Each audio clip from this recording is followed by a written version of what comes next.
안녕하세요. 자, 새해 복 많이 받으십시오. 예.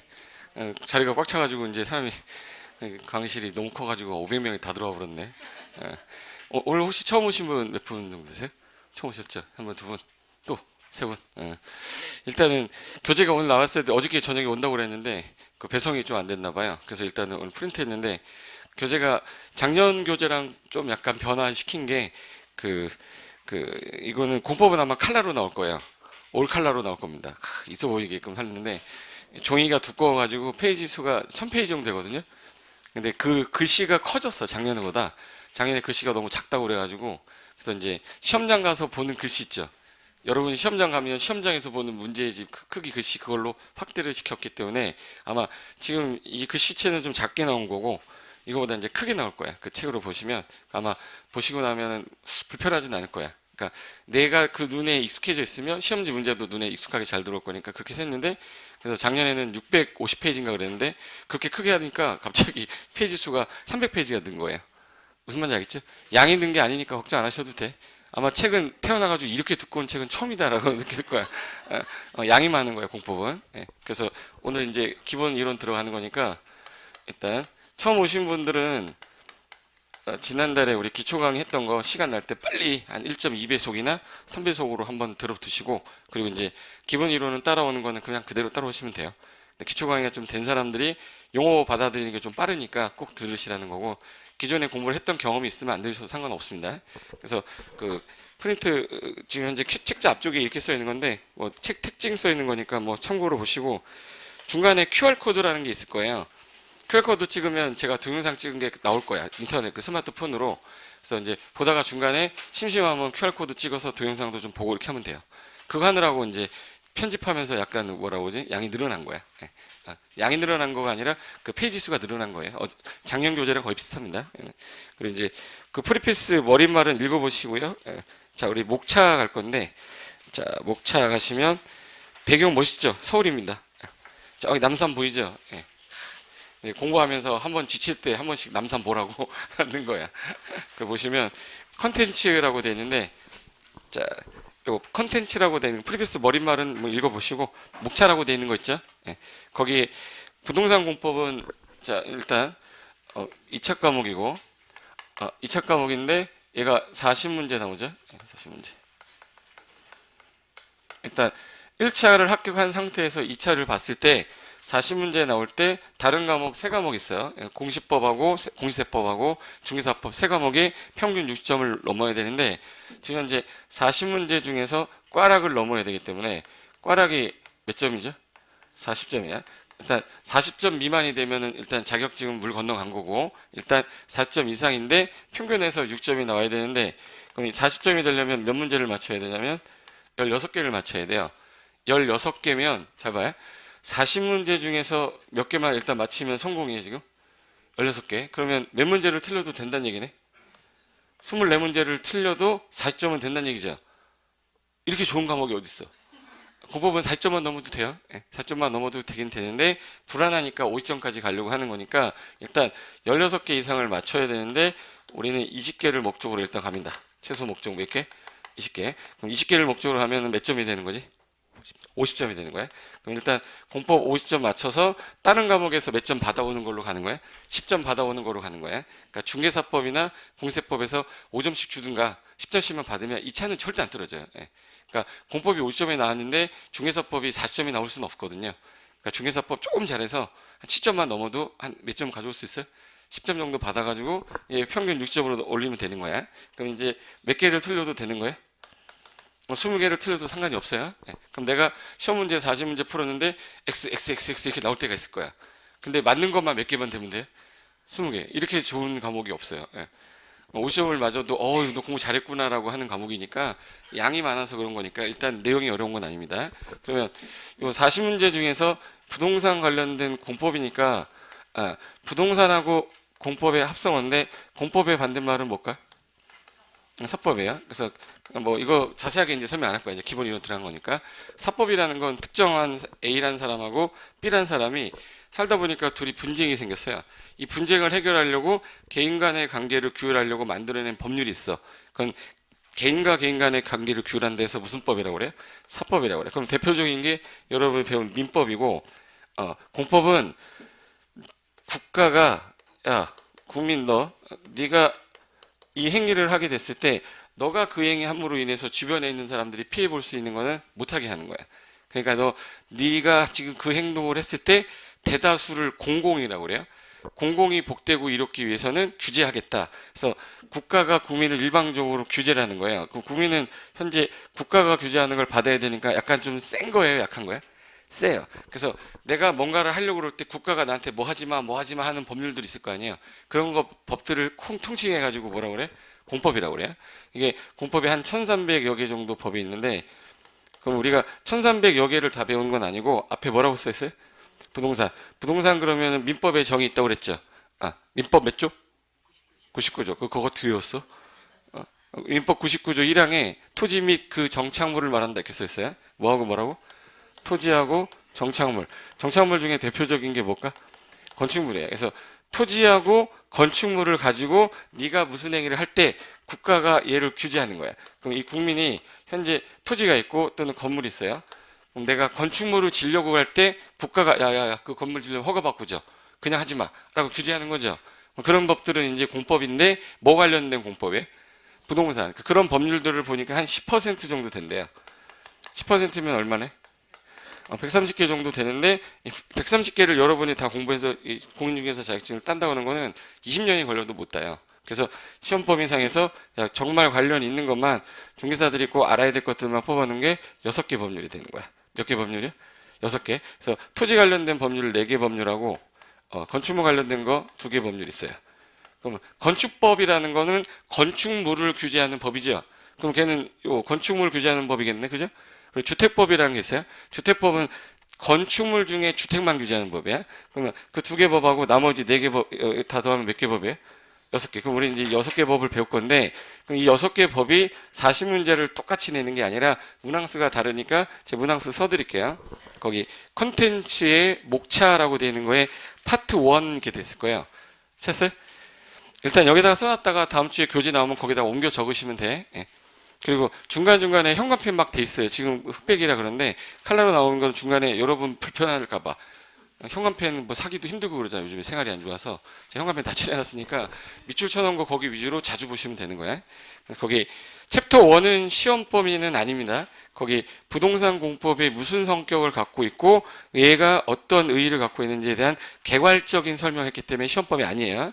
그러니까 시간이 없으면 안 봐도 되는데 걔를 이해해두면 이해가 좀 쉬워서 보는 거고, 바로 밑에 파트 2 해가지고 국토의 계획 및 이용에 관한 법률이라고 써 있을 겁니다. 맞아요? 밑에다가 12문제라고 써놓으세요. 12문제. 그래서 총칙부터 해가지고 저기 마지막에 그 챕터 10까지 해서 기타까지 쫑 여기서 이제 12문제가 나오는 거고, 그리고 파트 3라고 해서 도시개발법 나오죠? 도시개발법이 6문제입니다. 6문제라고 써놓으시고, 그리고 뒤로 넘기시면 거기 파트 4에 거기 파트 4에 도시 및 주거환경 정비법 있죠? 예. 그거 6문제 써놓으시고, 그리고 파트 5, 5번에 거기 건축법이라고 돼 있을 거예요. 건축법은 7문제라고 써놨어요. 7문제.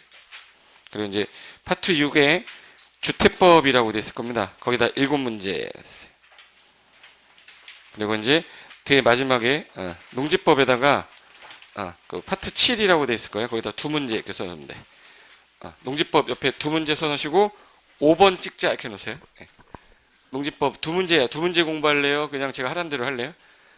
그럼 농지법은 그냥 5번 찍고 공부 안 해도 돼. 예.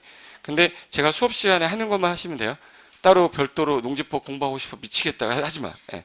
제가 수업 시간에 하는 것만 또 보고 모르겠으면 몇 번 찍으면 돼? 5번 찍으면 돼. 그러면 2문제 중에 하나는 맞출 수 있어요. 예. 그리고 밑에 파트 8이 기출문제 22회부터 26회, 그러니까 지난 26회까지 있던 거 기출문제랑 밑에 해설 다 썰어놨으니까 시간이 날 때마다 한 번씩 이렇게 보시라고 넣어놓은 거예요. 그리고 마지막에 부록의 체계도는 공법에서 제가 판서하는 거 여러분 따라쓰기 힘들까봐 처음부터 끝까지 체계도 다 넣어놨으니까 마지막에 총정리할 때 보시면 되는 거야. 그래서 1022페이지까지 이렇게 된 거예요. 이해되신 거예요? 네. 됐어요. 이제 뒤로 한 장 넘기시면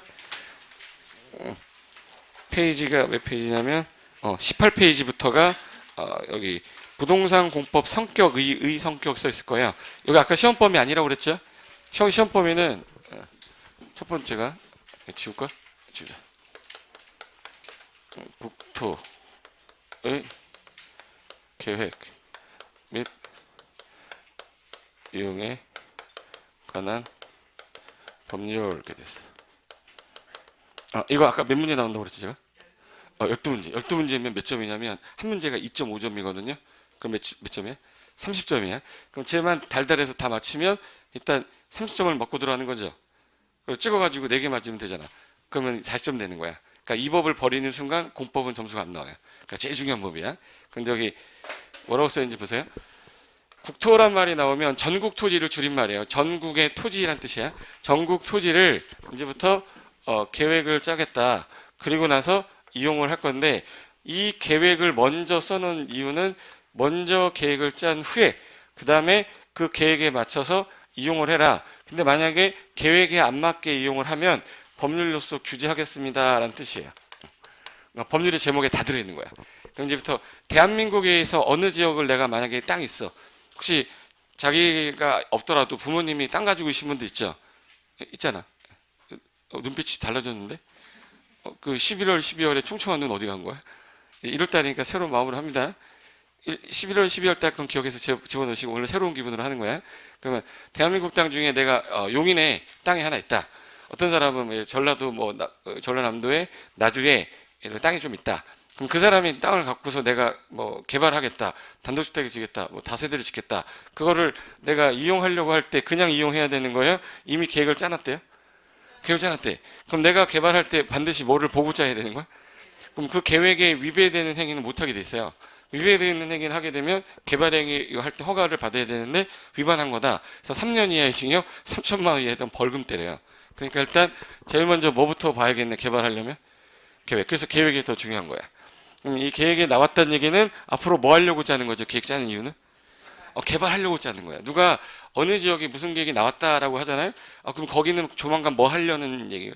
개발하려는 얘기예요. 그럼 계획에 맞게끔 후에 뭐 합시다? 이용합시다. 근데 전국 토지를 대상으로 한 거죠. 그러면 전국 토지가 어떻게 구분되는지를 알아야 되는 거야, 이렇게. 그럼 이제 전국 토지에 대해서 이제 대한민국은 이런 목적으로 앞으로 이렇게 개발할 거야라는 계획을 짜야 되잖아요. 그걸 우리는 국토 종합 계획이라고 그래요. 국토 종합 계획. 오늘 첫날이라 첫날 하는 게 행정계획 파트라 제일 어려울 거야. 근데 제일 어렵긴 한데 다음 주부터는 진짜 재밌어요.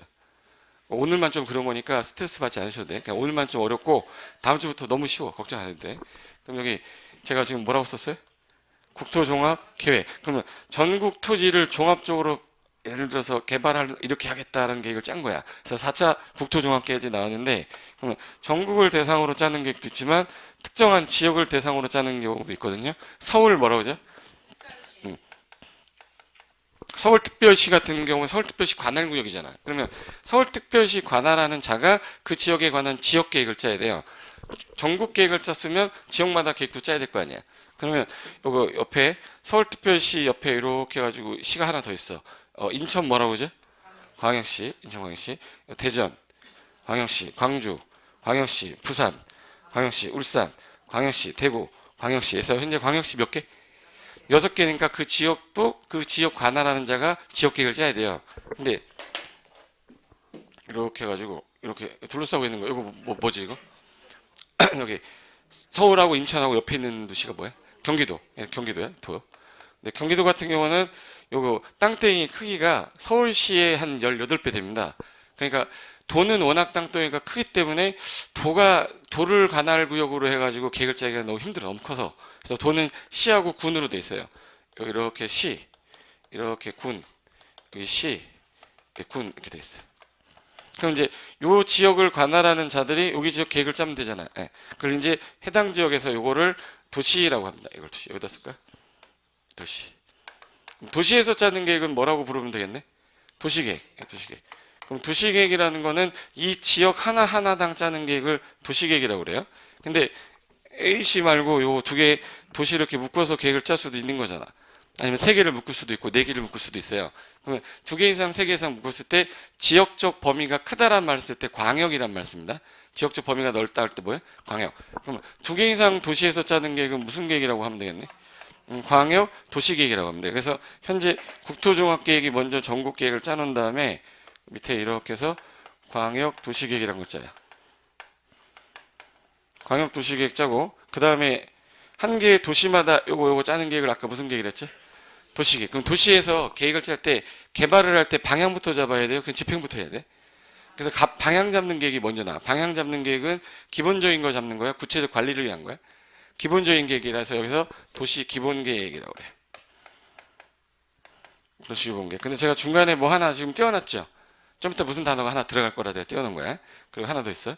밑에 예, 광역도시계획이라는 건 두 개 이상의 도시를 이렇게 방향 잡겠다. 얘는 한 개의 도시에 방향 잡겠다요. 그럼 이제 구체적으로 관리 들어갈 계획이 하나 있어야 되잖아. 도시마다 관리하겠다 들어가는 계획을 도시관리계획이라고 그래.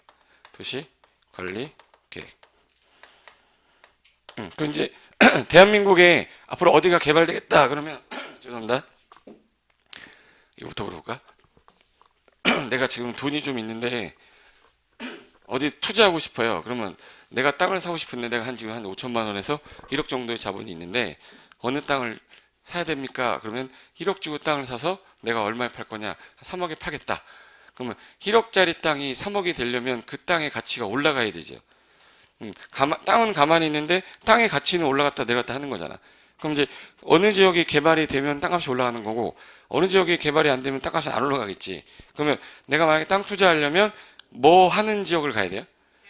개발하는 지역은 개발하기 전에 반드시 못 짠다고 그랬지.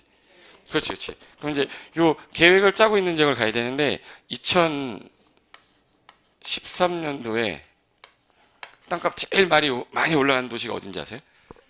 세종시야, 세종시. 세종시 다음에 2등이 뭐였을 것 같아요? 세종시 1등이고 2등이 어디야? 2등이 대구였었어요. 대구.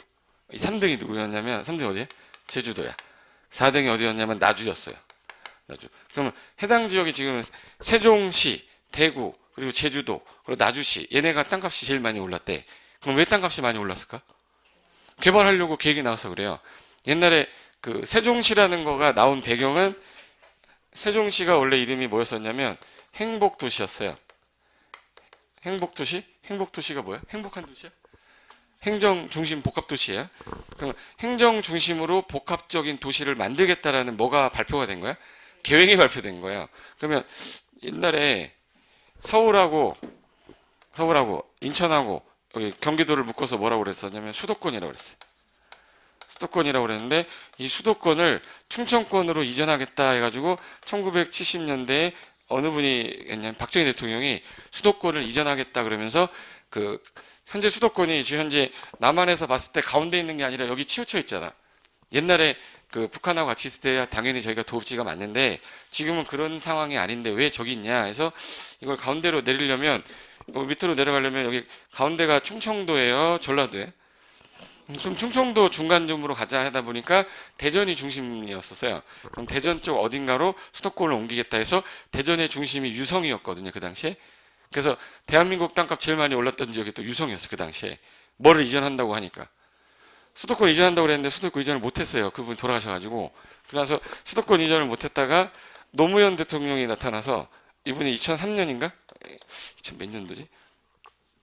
노란풍선 갖고 슬로건이 뭐였냐면 그 사람이 이제 공약 중에 넘버 1이 수도권 이전이었어요. 그래서 수도권을 이전하겠다고 그랬는데 수도권 이분이 대통령이 돼버린 거야. 대통령이 딱 돼가지고 이제 수도권을 옮기려고 딱 했는데 그 당시에 수도권 이전이라는 건 국가 중대사죠.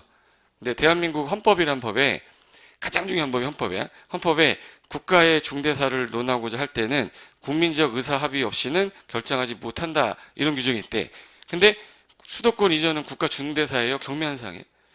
근데 국민적 의사 합의 있었어요. 대통령 혼자 하겠다는 거야. 혼자 하겠다는 얘기니까 이걸 갖고서 헌법에서 불합치 판결을 때렸어요. 수도권 이전은 헌법에 합치되지 않는다. 그러면 이제 노무현 대통령이 진 거죠. 그럼 졌는데 이 사람 자존심이 있을 거 아니야. 수도권 이전을 못하면 내가 데리고 있는 애들한테도 데리고 가겠다. 내가 데리고 있는 애들이 누구야? 대통령이 밑에 누구 있어요? 국무총리 있고 국무총리 밑에 각부 장관들 있잖아요. 이 사람들을 데리고 행정이라도 가져가서 거기서 업무를 집행하겠다 해서 이때 그러면 요거를 이렇게 해서 옮길 때 과천에 있던 정부 종합청사 있죠. 걔를 끌고 데려가야 행정부가 들어갈 거 아니에요? 그래서 국가 각 행정부를 걸로 옮긴 거야. 옮기면서 충청남도하고 북도가 있는데 일반적으로 신도시를 만들 때 산이 있는 게 좋아요? 농지 있는 게 좋아? 신도시를 만들 때. 산지 있으면 이게 형질 변경하는 비용도 많이 들어가고 시간도 많이 걸려. 그러면 신도시 만들 때 제일 좋아하는 땅이 뭐야? 농지야. 근데 충청북도하고 남도 봤을 때 남도 쪽이 농지가 많았어. 그럼 이제 평평한 땅 싹 밀어버리려니까 영기군 쪽이 위치도 괜찮은 거라. 그래서 충청남도 영기군 쪽으로 이전을 하겠다라고 했는데 그 충청남도 영기군 그쪽으로 갈 때 신도시를 만들면서 행정중심 복합도시 그러니까 너무 규모가 작은 거예요. 안 되겠다. 아예 특별히 관리하는 시로 하나 만들겠다 해서 세종이라는 이름을 붙이면서 세종특별자치시가 된 거야. 근데 원래 여기가 충청 뭐죠? 여기가? 위에 있으면 충청, 북도. 밑에 있으면 충청. 여기 있는 거잖아. 여기 전라, 북도, 전라, 남도, 경상, 북도, 경상, 남도에서 전국 8도잖아. 강원도까지 해서 하나, 둘, 셋, 넷, 다섯, 일곱, 여덟, 8도. 맞죠? 제주 뭐라고 그러지? 특별자치도 해서 얘를 일로 옮기려고 했더니 영기군은 어느 도 관할이죠? 그러면 충청남도 관할이에요. 그러면 영기군에다 세종시를 만들었으면 세종시가 누구 관할이 돼버린 거야? 충청남도 관할이 되니까 안 되겠다. 이거는 남도가 하면 안 돼. 중앙정부가 왔는데 그러니까 중앙정부에서 직접 관리해야 되니까 세종시를 올린 거야. 일반 시가 아니라 특별히 관리하는 시다 해서 특별자치시라고 옮긴 거야. 그럼 이제 해당 지역 여기다가 개발을 하려면 인구가 어떻게 되겠다라는 계획을 짜야 되는데 한 개의 도시 기본 방향 잡는 계획이 뭐지? 도시 기본 계획이잖아. 그래서 기본 계획에다가 여기 인구를 30만 정도를 잡았어요. 30만의 인구를 글로 집어넣어야 돼. 기존의 인구가 1만 명도 안 되던 지역을 그럼 제일 먼저 뭐부터 지어야 돼요? 제일 먼저 해야 돼요. 신도시 만들면서 제일 먼저 해야 될 게 일단 사람이 가려면 먹고 자고 하는 뭐가 있어야 돼? 주거지역이 있어야 돼. 그럼 그 사람이 먹고 자기만 해요? 일로 해야 돼? 일로 하려니까 일단 산업단지나 뭐가 있어야 돼. 일자리 만들어야 되고 그리고 먹고 자고 할 때 이것도 해야죠. 무슨 지역 생겨야 돼? 상업지역. 식공간도 있어야 되니까 녹지지역. 그걸 우리 일반적으로 도시지역이라고 그래요. 그럼 기존에 여기 농사 짓거나 나무 키우던 농림지역이었는데 이 지역을 뭘로 바꾸는 거예요 지금? 도시적으로 바꾸려면 그냥 해야 돼? 계획자 해야 돼? 그럼 옛날에 농림지역 여기 땅값이 10,000원짜리 땅인데 상업적으로 바뀌면 550만 원, 600만 원이야. 그럼 10,000원짜리 땅이 얼마로 바뀌는 거야? 600만 원이야. 600만 원이면 600배 올라가는 거야. 내가 1억짜리 갖고 있었으면 600억 되겠네? 기분 안 좋아요?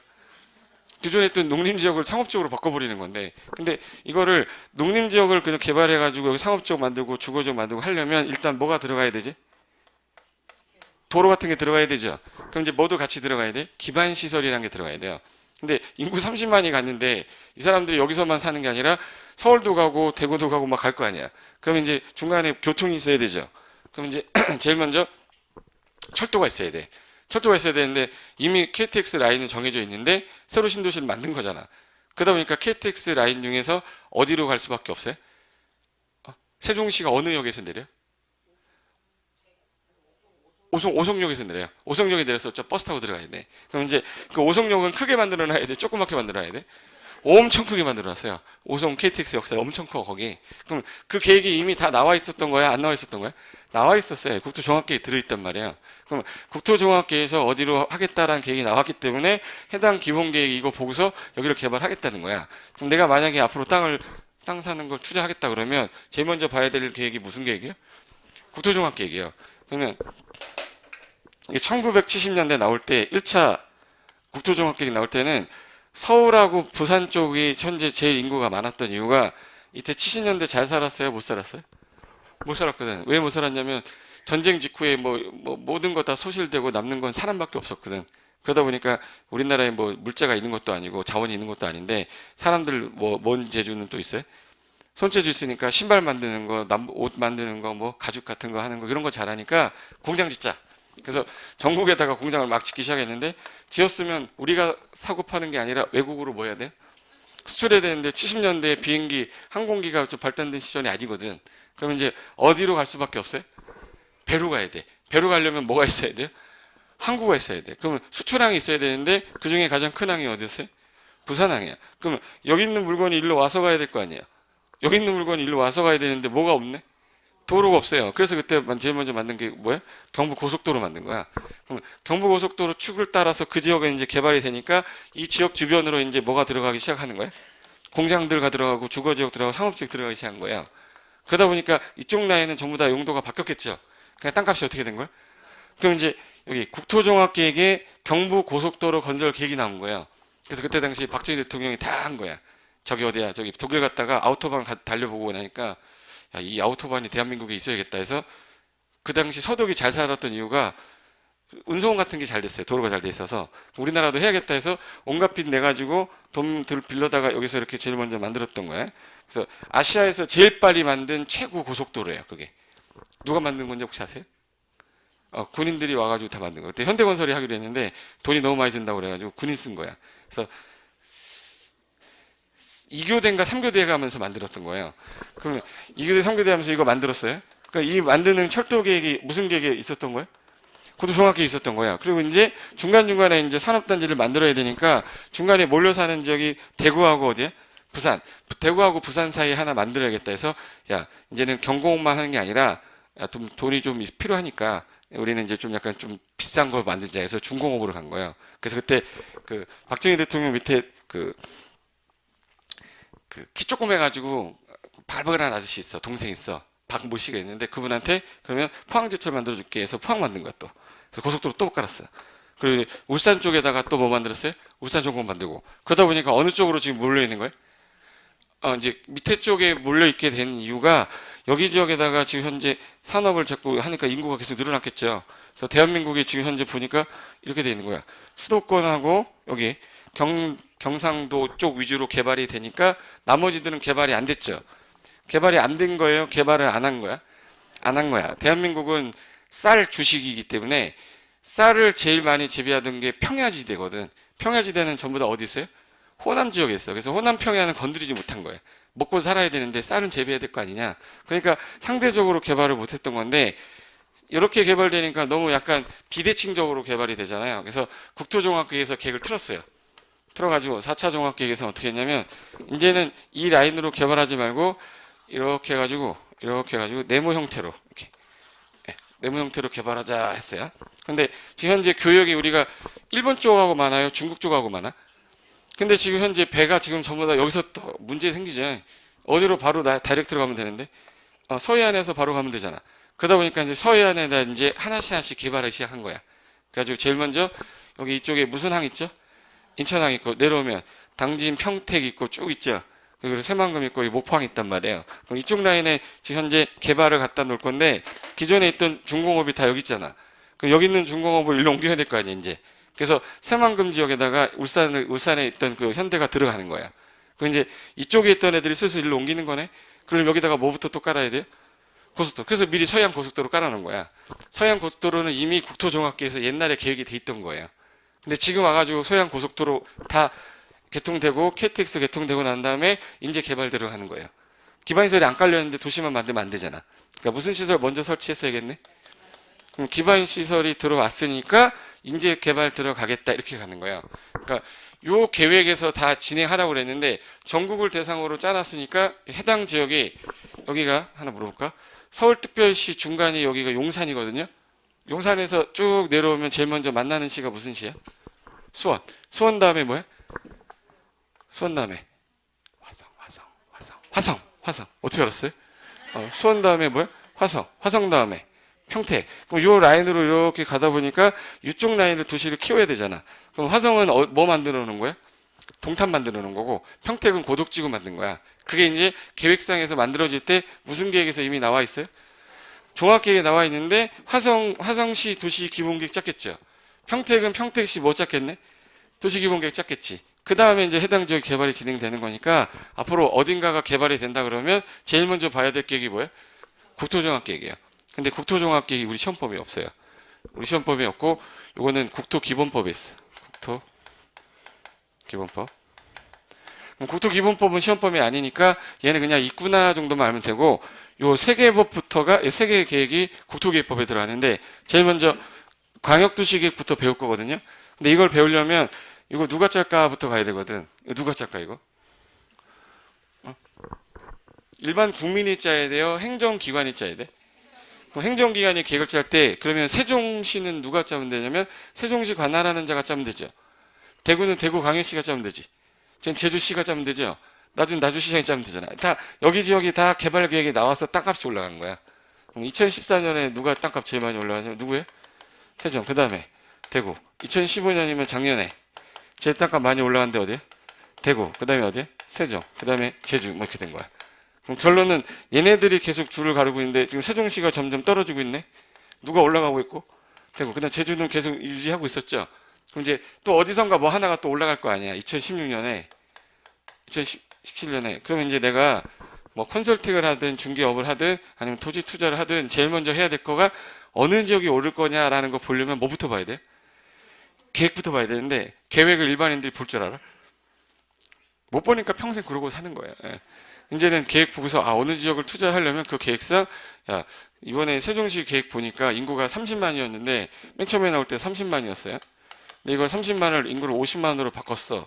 14년도에. 그래서 얘가 1등 한 거예요. 근데 만약에 30만으로 갔으면 얘가 이미 떨어지고 얘가 올라갔을 거야. 왜? 인구 20만에서 얼마로 늘려버렸어요? 50만으로 20만 명을 더 늘린 거잖아. 20만 명을 더 늘렸다는 얘기는 개발을 더 하겠다는 얘기잖아요. 그러니까 이제 개발 계획이 또 바뀐 거야. 예. 그래서 이제 해당 지역 내에서 가격이 올라갔다 내렸다 이렇게 하는 건데 16년하고 17년은 그러면 잘 봐요. 여기 평택하고 당진하고 여기 세종시하고 이쪽이 다 올랐잖아. 그럼 이제 안 오른 데가 어디네? 여기잖아요. 그럼 이제 여기 있어야 돼요? 밑으로 가야 돼? 밑으로 가면 거기 이제 새만금 쪽 라인이 이제 개발이 막 또 될 거예요. 그럼 그쪽으로 가야 되는 거야. 2016년, 17년도에는 17년? 17년? 18년? 18년? 이제 19년? 19년. 19년이나 20년도 되면 아마 새만금 어쩌고저쩌고 뉴스에 되게 많이 나올 거야. 지금은 안 나올지언정. 근데 나중에 보면 100% 나옵니다. 그럼 내가 지금 현재 돈이 재산이 100억 있어. 무조건 거기 갖다 부어야 돼. 근데 난 돈이 1000만 원밖에 없는데요. 하지 마. 그러니까 1000만 원짜리 소액 토지를 내가 가지고 하겠다 그러면 땅 사도 대한민국의 땅에 강원도 사지 마시고 저 밑에 있는 땅 사놓고 10년 기다리는 거야. 그럼 1000만 원짜리가 1억이 될지 100억이 될지 나도 모르겠어요. 계획상은 그렇게 돼 있어. 근데 국가계획하고 지자체계획은 국가계획은 어떻게든 진행이 되는데 지자체계획은 예산이 없어서 못하는 경우도 되게 많아요. 무슨 계획 보고 가야 돼? 국가계획 봐야 돼. 그러니까 요 계획이 확실하게 된다는 보장은 없어요. 근데 무슨 계획은 반드시 가? 국토종합계획, 국가계획은 반드시 가니까 국가계획으로 진행되는 건 가야 돼. 근데 그 새만금이 국가계획인 거예요. 인천에 송도 있죠? 그게 국가계획이에요? 지자체계획이에요? 송도. 송도는 또 뭐야? 인천시 계획이에요. 그러니까 하다가 중간에 중단되고 아무것도 못했잖아. 인천이 돈이 없으니까 못한 거예요. 결론은 지자체 계획을 가야 된다는 얘기예요. 국가 계획을 가야 되는 거예요. 그래서 국가 계획은 반드시 진행하는데 시간이 느릴 수는 있어. 대신에 이 계획에 맞춰서 지자체들이 계획을 짜는데 진행이 더디다가 중간에 무산돼서 안 하는 경우도 있단 말이에요. 근데 얘는 무산돼도 안 하는 게 아니라 끝까지 가. 그러니까 얘 보고 가야 되는 거야. 근데 얘가 앞에 시험범위에 있어 없어요? 아쉽게도 이걸 강의하고 싶은데 못해요. 시험이 안 나오니까. 그건 나중에 자격증 따고 나서 그 다음에 공부를 해보시면 이게 그래서 2001년도에 나온 그 계획들 있죠. 그게 2015년에 다 돼 있어요 지금. 2001년도에 그때 가서 땅 산 사람들이 다 부자가 된 거잖아. 그러니까 전부 다 그들만의 리그라고 그래서 그 당시에 있는 고위 공직자들 다 이미 사놨을 거 아닙니까? 그들은 이제 계속 이제 부자가 된 거고 모르는 사람들만 계속 죽으라 일한 거지. 그러니까 앞으로 이제 자격증 따고 나면 저거 파야 돼요. 제 말 이해됐죠? 근데 우리 시험 범위상 뭐가 먼저 나와? 광역도시계획하고 도시기본계획, 도시관리계획인데 공통 단어가 들어있네. 여기 뭐라고 써있어요? 도시. 여기 뭐야? 도시. 여기 뭐야? 도시. 그럼 도시계획은 누가 짜냐면 국가가 짜는 거예요? 이 도시 관할하는 사람들이 짜는 거야? 그럼 관할하는 사람이 조직이 어떻게 되느냐를 알아야 권한자가 나오는 거야. 그럼 행정 조직이 어떻게 되는지 알아야 될 거 아니에요. 그래서 이제 일단 이 계획이 나와야 국가가 이제 이 계획으로 규제를 하는 거야. 규제하는 거를 우리 뭐라고 그러죠? 법이라고 하잖아. 그럼 국가가 나 규제하는 거죠? 무슨 법이네? 공법이죠. 그럼 얘는 계획법이란 말이에요. 그래서 거기 공법의 의의라고 그래서 18페이지 있죠? 1번 읽어볼까? 부동산 공법에 의해서 부동산 공법이란 부동산에 관한 법으로 주로 협의의 부동산을 대상으로 한다. 18페이지 하고 있는데 이런 18페이지 찾았어요? 다 찾았어요? 봐요. 다시 읽어나? 다시 읽을게. 부동산 공법이란 부동산에 관한 법률입니다. 부동산만 규제하는 법입니다. 주로 협의의 부동산을 대상으로 하는 거는 토지 건물만을 얘기한다는 얘기예요. 그리고 부동산 정책의 각 분야의 내용을 다루고 있는 법이기 때문에 주로 행정법의 내용의 원리를 중심으로 구성되어 있기 때문에 행정법 이론을 조금 알아야 돼서 의 성격을 좀 보자는 뜻이에요. 그래서 거기 1번에 부동산 공법이란 부동산에 대한 국가가 국민을 규제하는 공법적 규율로 부동산에 대해서 규율, 즉 규제를 하겠다. 이 부동산에 대한 사권 행사를 국가 등이 공익 목적으로 개입하는 거지 사적 목적으로 규제하는 건 절대 아닙니다.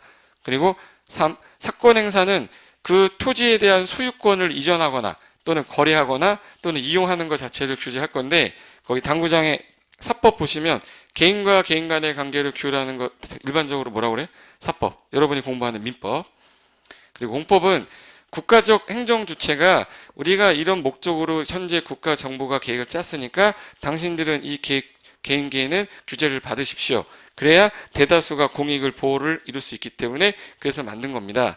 그럼 성립 배경은 읽어보시면 되고요. 19페이지 가보세요. 예전에 공인중개사 여러분 몇 회 공부하러 오신 거죠 지금? 여러분 몇 회인지는 아셔야지. 27회 공부하는 거예요. 제 작년에가 26회였었어. 보통 일반적으로 시험이 홀수회가 어려워, 짝수회가 어려워. 홀수. 애석하게 홀수가 어렵습니다. 짝수회가 제일 쉬웠었어요. 26회 좀 쉬웠고, 24회 좀 쉬웠고, 22회 쉬웠었어요. 18회 때 좀 쉬웠고. 근데 여러분 하필 몇 회 때였어? 27회. 28회 때 다시 오실래? 어쩔 수 없잖아. 상황이 그렇게 된 거니까 27회 때 시험이 조금 더 어려울 건데 1회 때, 2회 때는 요 공법 성격을 물어보는 경우가 있었어요. 그래서 제가 형광펜 칠해놓은 게 이렇게 음영 들어간 거야. 그래서 여기 부동산에 관한 행정법이고 규제하는 목적으로 하는 규제법이고 토지에 대한 행정법으로 본다. 해서 옛날에 공법의 성격에 해당하지 않는 것 찾아 이런 걸 냈었는데 지금은 안 나와요. 그러니까 외우지 않으셔도 되니까 밑에 있는 그림만 보는 거야. 거기 왼쪽에 지도에 공법은 국가가 사행 규제하는데 일방적으로 화살표가 가 있죠. 근데 그 태극기 드신 할아버지하고 오른쪽에 그 젊은 애 있죠. 걔네 둘이 문제가 생기면 사인과 사인의 권익을 보호하기 위해서 규제하는 법이 뭐야? 사법이에요. 그럼 우리는 철저하게 공법 시간에는 제가 사법 얘기 안 할 거니까 하나 물어볼게. A라는 사람이 땅 갖고 있었는데 B라는 사람하고 거래 계약을 한 거야. 계약을 했는데 이 토지 10억이라고 그래서 얘가 계약금을 주고 잔금까지 지급해줬어요. 지급해줬어요. 그럼 얘는 뭘 넘겨줘야 되는데? 토지 소유권을 넘겨야 되는데 얘가 안 넘기고 있어. 둘 간에 문제가 생긴 거죠. 이거 규제는 하는 법이 있을 거 아니야. 이걸 저한테 물어보면 되나? 안 돼. 저는 이거 규제하는 사람이 아니야. 개인과 개인 간의 관계 규율하는 거 무슨 법이야? 사법이야. 사법이면 민법에서 배우겠네. 민법 선생님한테 물어보시면 되는 거야. 제 말 이해됐어요? 근데 얘가 이거를 소유권을 이전 받았어요. 받아서 이 땅에다가 지금 현재 3층짜리 다가구 주택을 지으려고 한대. 그랬더니 얘가 지금 현재 국가행정기관 찾아가야 되죠. 그래서 국가행정기관에서 허가 신청엔 허가가 안 난대. 그럼 이 문제 생겼죠. 그럼 이때는 누구한테 찾아와야 돼? 고상철한테 와야 돼. 네. 그럼 내가 이제 확인해보고 허가가 안 나는 이유가 해당 지역에 법률적으로 규제되어 있는 게 다가구 주택이 원래 되는데 안 되는데 확인을 해야지. 제가 확인을 딱 해봤더니 다가구 주택이 안 되는 땅이었던 거야. 그래서 허가가 안 났으니까 다른 목적의 주택이나 건물을 좀 짓는 게 낫겠습니다라고 바꿔버려야 돼. 왜? 저는 이제 이 토지에 이 건물에 규제되어 있는 것에 대한 공법을 알고 있기 때문에 그 땅에는 이게 원래 안 되고 될 수 있는 건축물의 용도는 이런 게 있습니다. 요거 하는 게 제일 낫겠네요라고 얘기를 해줘야 되는 거야. 제 말 이해됐어요? 그러니까 얘가 뭐를 가지고 부동산 뭐를 가지고 부동산을 가지고 뭐 행위를 하려고 그러는데 국가가 뭐 하면 이건 다 무슨 법이에요? 공법이야. 그때는 저한테 오시면 되는 거예요. 그래서 밑에 부동산 플러스 공법이 그 뜻인 거예요. 됐어요? 그 밑에 토지 관련된 건 뭐 읽을 거 없고요. 뒤로 잠깐만 넘겨보실까? 그거 보시면 이제 중요한 거 나왔습니다. 20페이지에 지금 1 계획 규범이라고 해서 옆에 행정계획이라고 써 있죠. 행정계획 써 있는 거 있잖아. 이게 이제 오늘 하는 거 중에 하이라이트예요. 가보자.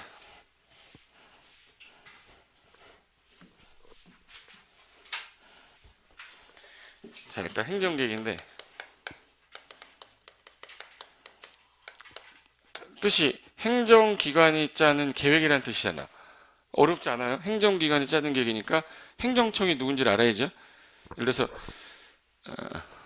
이 말 들어본 적 있나요? 국토교통부 장관이란 말 들어본 적 있어요? 국토교통부 장관 있고, 시도지사란 말도 들어본 적 있나? 시장군수 구청장이란 말도 들어봤죠. 이게 뭐냐면 행정기관입니다. 이 사람은 국토교통부는 중앙에 있으신 분이에요? 지방에 있으신 분이에요? 중앙에 있는 행정기관장, 그래서 중앙행정기관장이라고 그러고, 시도지사나 시군구청장은 우리가 뽑았죠. 지방에서 서울시장 우리가 뽑았잖아. 그리고 구청장도 우리가 뽑았잖아요. 여러분은 서울시장 뽑았고 강서구청장 뽑았을 거야. 맞아요? 저는 경기도지사 뽑았고 파주시장 뽑았어요. 파주시장, 경기도지사 뽑고. 그러면 이 사람들은 지방에서 자치적으로 뽑은 자치단체의 장이잖아. 그래서 이름을 뭐라 불러 그럼? 지방자치단체장이라고 그래요. 어려운 거 아니죠? 그럼 얘는 중앙행정기관장, 얘는 뭐예요? 지방자치단체장. 그럼 이 사람들이 행정기관이니까 이분들이 저 행정계획을 짜는 거예요. 그럼 여기 보세요. 그럼 도시가 어디냐 이 개념만 찾아내면 끝나는 거잖아. 그럼 이 도시에서 계획을 짜려고 하는데 계획의 성격이 약간 달라. 두 가지로 나눠지는데 비구속적 계획이 있고 구속적 계획이 있어요. 제가 이거 왜 하냐면 이걸 한번 해놔야 앞으로 여러분이 1년 동안 스트레스 안 받게 하기 위해서 제가 하는 거거든요. 제가 예전에 뼈저리게 느꼈던 게 공부를 잘하려면 뭘 해야 돼? 공부를 잘하려면 뭐 해야 돼? 돈이 많아야 돼요.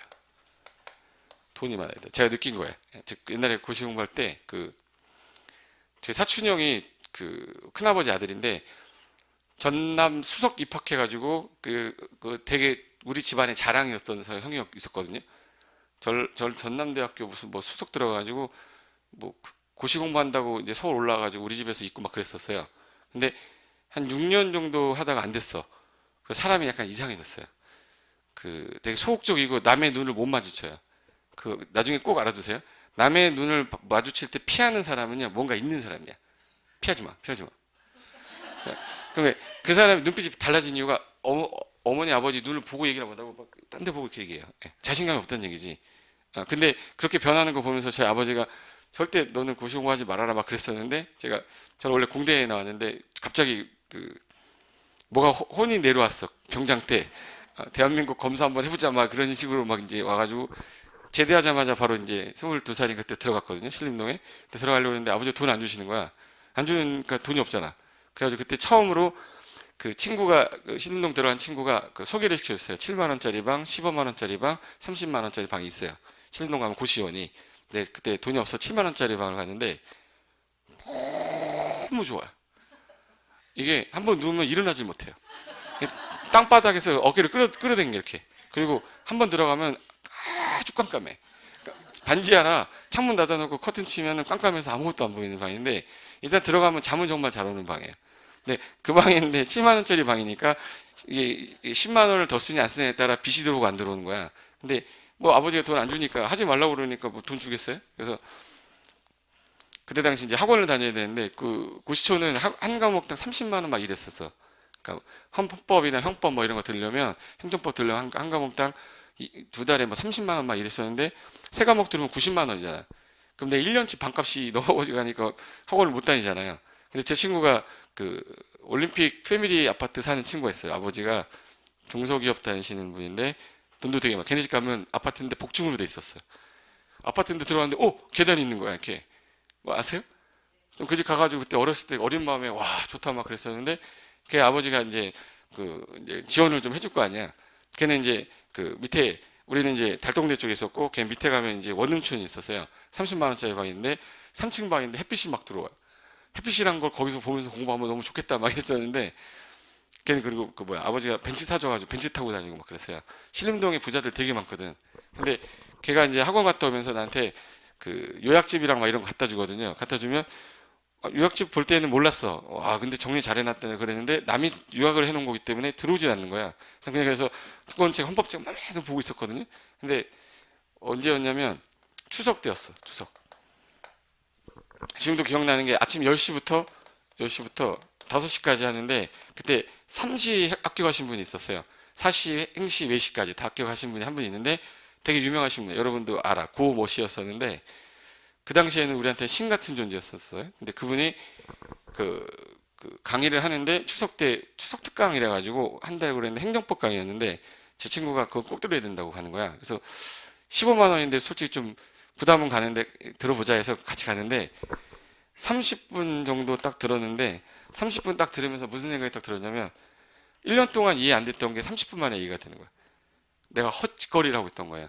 1년 동안 내내 책 파봤자 의미가 없었던 거야. 저 사람 말 30분 딱 들으니까 시험 문제 학교 가는데 아무런 지장이 없는 거야. 근데 그분이 하는 말이 뭐냐면 자기는 머리가 좋은 사람도 아닌데 자기가 이렇게 30 학교 갈 수 있었던 이유는 남들이 10번 볼 때 자기는 100번 보는 거였대요.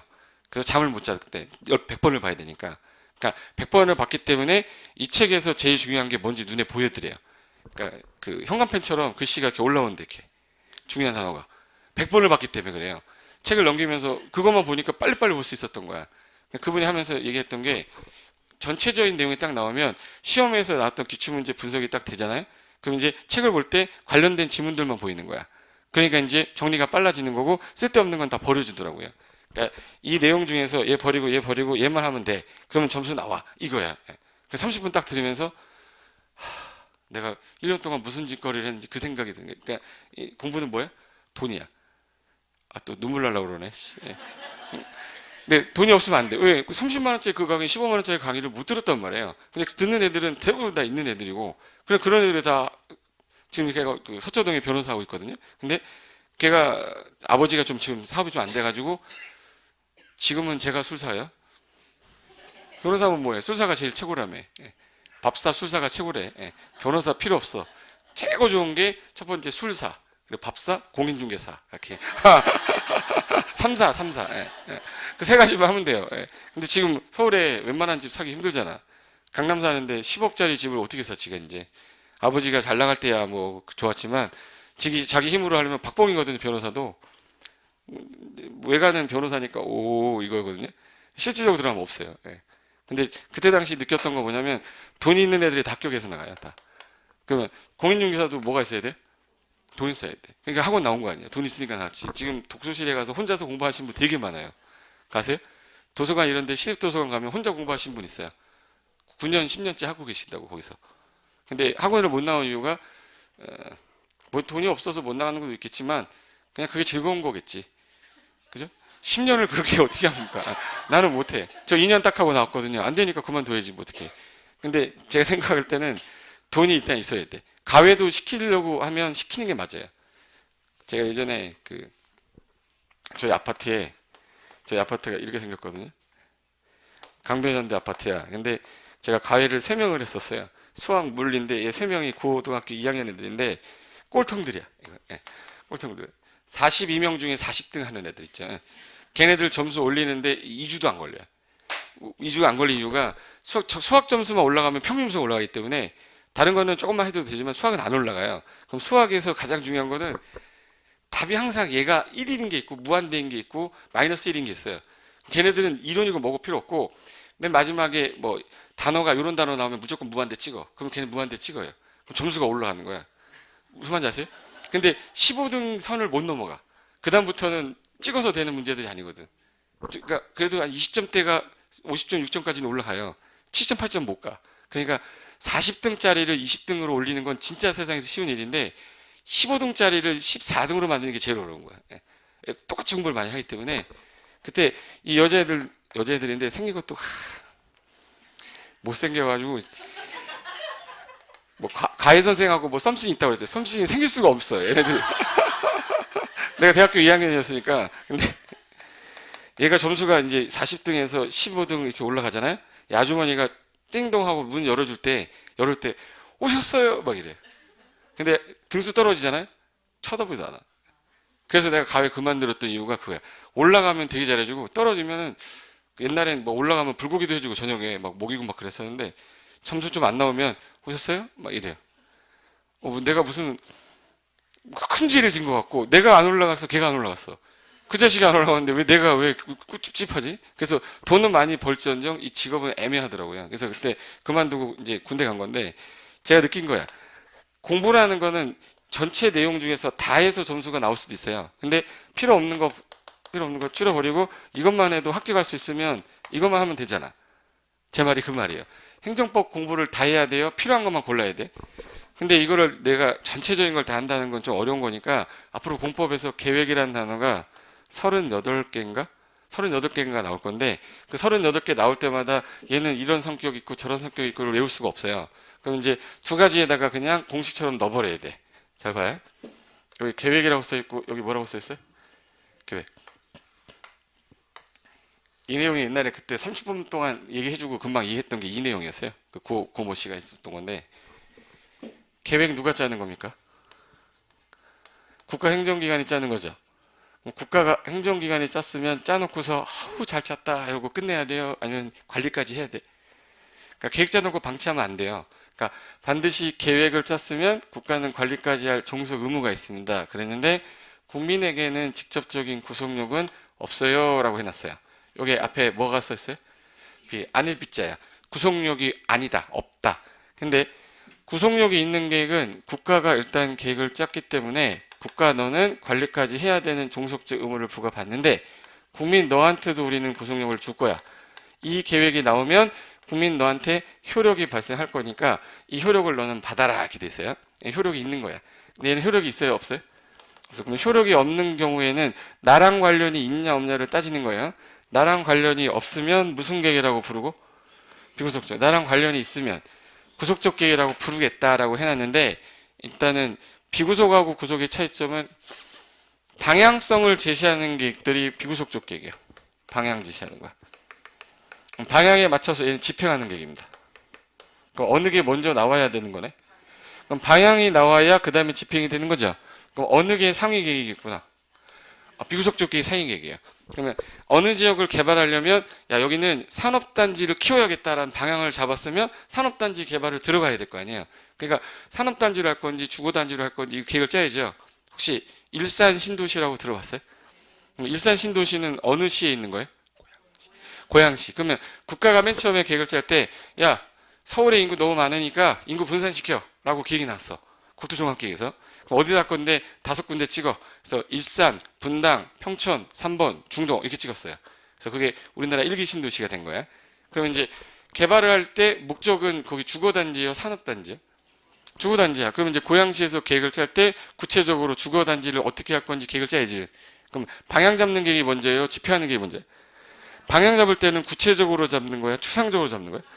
그래서 일반적으로 방향 잡는다라는 말을 쓸 때 세 단어가 나와요.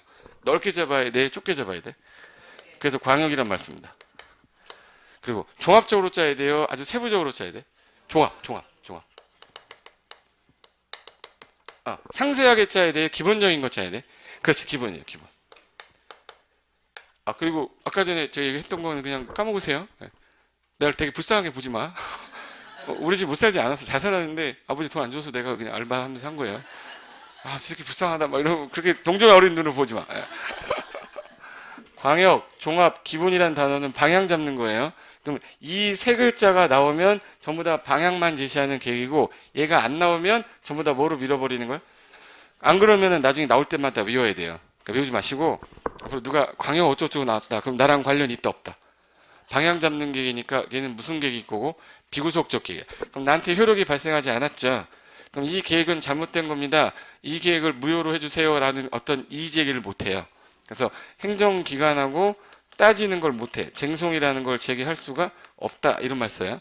근데 효력이 발생할 당시에 A가 예를 들어서 A가 땅을 갖고 있었는데 도로 부지로 들어간 겁니다. 도로 부지로 들어가 보고 나니까 일단 문제가 생기는 게 도로가 들어가면 저기는 좀 있다가 도로로 수용을 할 땅이에요. 그럼 수용할 때 A한테 뭐를 줘야 되냐면 토지 보상금을 줘야 돼. 그럼 A라는 사람은 돈을 많이 받고 싶을까? 보상금 적게 받고 싶을까? 그러니까 얘는 무슨 짓을 하냐면 건물을 지어야 돼. 짓게 되면은 이 건물에 대체되는 어떤 입주권이라도 나오고 보상금이 나올 거예요. 그러면 건물을 많이 지어야 돼요? 조금 지어야 돼? 많이 지어야지. 대충 지어야 돼? 튼튼하게 지어야 돼? 그러면 대충 그냥 보상금 받으려고 건물 지으면 경제적 낭비고 사업하는 시행자 힘들어지잖아. 그래서 법에서 결정이 딱 되는 순간부터 이 도로에서는 건축이 금지됩니다라는 행위자에 나와요. 계획에서 결정을 딱 때리면 건축 금지라는 효력이 발생한다고. 그럼 이제 얘는 행위 제한 받았지 지금. 근데 이게 사업을 해야 되는데 1년이 지나도 안 하고 3년이 지나도 안 하고 5년이 지났는데도 안 해. 15년이 지났는데도 안 해. 20년이 지나 저 좀 말려주실래? 25년이 지났네. 이렇게 안 하게 되면 쟤는 사유재산권에 침해만 받았잖아. 건축은 못했지, 보상금은 안 줬지, 이용은 못하지. 이건 너무 한 거 아니냐? 그러면 이 효력에 대해 이의가 있으면 행정기관을 상대로 해서 이 계획 무효로 해주세요, 취소해주세요라고 소송을 제기할 수 있어야지. 그러면 행정쟁송 제기할 수 있다 없다. 그래서 행정쟁송의 대상이 되는 계획이다 이런 말 쓰는 거예요. 말뜻만 이해하시면 돼. 그런데 요게 지금 현재 비구속적 계획이라고 한 것들도 계획을 짜려면 어떤 절차가 있어야 될 거 아니에요. 그래서 계획을 짜는 거를 수립한다라는 말 써요. 계획을 짜는 거 뭐예요? 수립. 수립해서 그 내용에 대해서 윗사람한테 승인하더라 이런 말 씁니다. 그러니까 수립해서 무슨 절차에? 승인. 그럼 수립하는 사람을 수립 권한자라고 그러고 승인하는 사람을 승인 권한자라고 그래요. 근데 보자. 그럼 구속적 계획도 계획을 짤 거 아니에요. 근데 얘도 수립이란 말을 쓰면 이거랑 구분이 잘 안 돼. 같은 말인데 약간 단어만 표현만 바꾸자. 수립이랑 입안 같이 써도 상관이 없어요. 근데 약간 구분을 하자. 그래서 여기는 계획을 입안해서 이 사람한테 결정 신청합시다 이렇게 해놨어요. 그럼 입안하는 사람을 입안권자, 결정하는 사람을 결정권자면 둘 중에 누가 높은 분이겠네. 그래서 결정 신청이란 말 쓰는 거고 수립한 사람이 윗사람한테 뭐야? 승인 신청하는 거야. 근데 수립이라는 건 세웠다는 뜻이거든요. 안을 세웠다는 뜻이에요. 입안, 안을 세웠다는 뜻이죠. 뜻은 같은 뜻이에요. 그리고 승인이라는 건 그 내용대로 그래 잘 짰네 내가 도장 찍어줄게 승인한 겁니다. 그 계획 잘 짰다 진행해라 결정해 줄 테니까 집행해 여기 도장 찍어준 거야. 둘 다 도장 찍었는데 뭐가 다른 거냐면 승인이란 표현하고 결정이란 표현하고 어느 게 좀 더 세요? 승인하고 넘어간 거야 이거는. 근데 결정은 진행하라 그 얘기잖아. 그러니까 효력이 있을 때 쓰는 표현이 결정이에요. 그럼 얘는 효력이 있어 없어? 있어. 효력이. 효력이 없으니까 방향만 잡은 거잖아요. 효력이 없으니까 얘는 행정쟁송 대상이 될 수가 없다. 근데 결정이 되고 나서 이 효력 발생한 거에 대해서 나 이의가 있다면 행정쟁송 제기할 수가 있다 이렇게 된 거야. 그래야지 맞아떨어지잖아 아구가.